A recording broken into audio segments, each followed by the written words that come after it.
Everyone, কেমন আছো সবাই? আমি আশা করছি তোমরা যারা যেখানেই আছো আল্লাহর রহমতে অনেক অনেক ভালো আছো এবং সুস্থ আছো। তো বন্ধুরা, আমি তো কালকে ভিডিও দিতে পারিনি, আমি কমিউনিটি পোস্ট করে দিয়েছিলাম। তো চলে আসলাম আবারও একটা ভিডিও নিয়ে। আশা করছি আজকের আমার ভিডিওটা আপনাদের কাছে একটুকু হলেও ভালো লাগবে। আজকে করলাম ভরপুর শপিং। আমার ভাই এখানে দেখো কি করছে। আমি কিন্তু রেডি হয়ে পড়েছি আজকে। তো আমি এবার স্যান্ডেলটা পরে নিব। আমার মা, আমার বোনু আর আমি যাব। কোথায় যাব সেটা তো বলে দিয়েছি। আজকে আমি যাব হচ্ছে ইয়েতে শপিং করতে, বিশালে।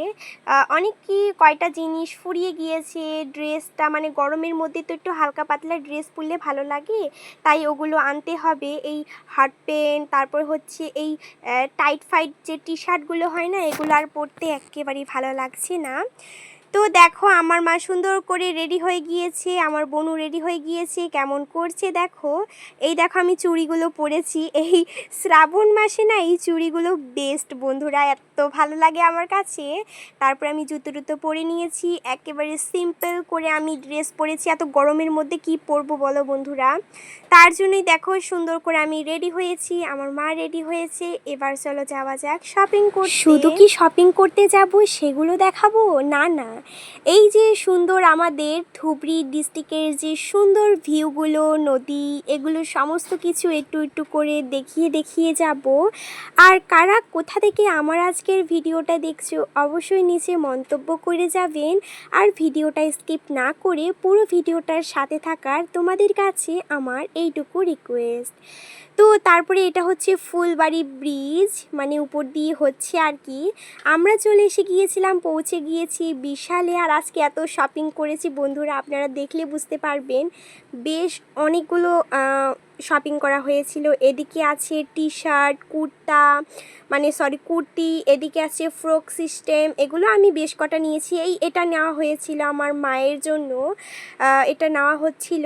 আর এখানে অনেক সুন্দর শর্ট কুর্তার বা কুর্তির কালেকশন আছে।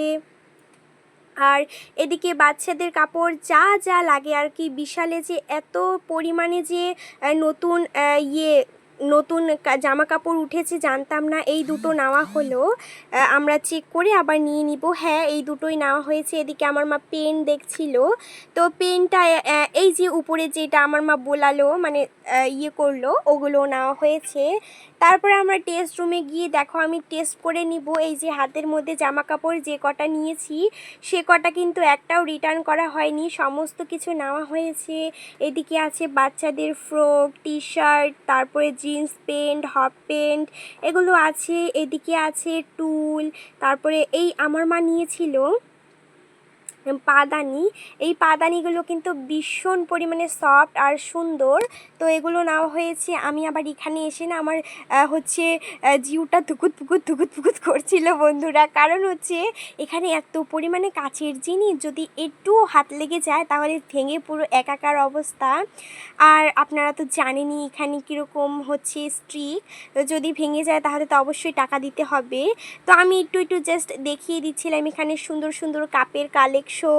তারপরে এখানে আছে রান্নাবান্নার জন্য, আমার বোনুর জন্য এই যে বোতল নেওয়া হলো, আমার জন্য টিফিন বোতল, এই যে ডাস্টবিনটা নেওয়া হয়েছে। এখানে আমার মা সেন্টেন দেখছিল, চিপসের প্যাকেট নিয়েছিলাম, সমস্ত কিছু দিয়ে এই যে পুরো লোড হয়ে গিয়েছে।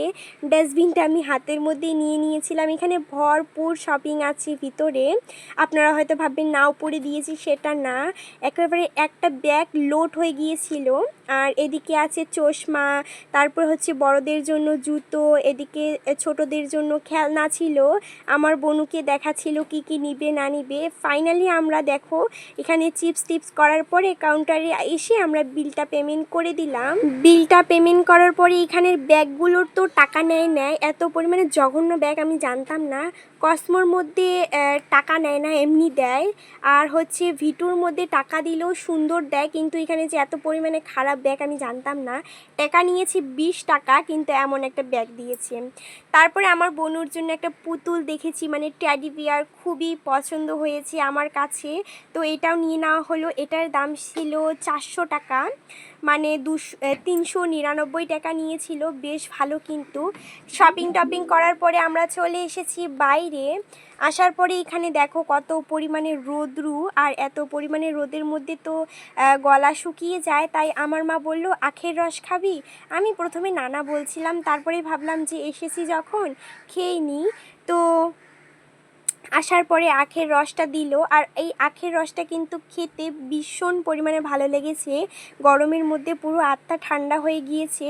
আর আমি খুব একটা যে খাই না, তার জন্যই একটা গ্লাস নেওয়া হয়েছে। আমি জাস্ট একটু 2-1 ঢোক দিয়েছি, তারপরে আমার মা আর আমার বোনও খেয়েছিল।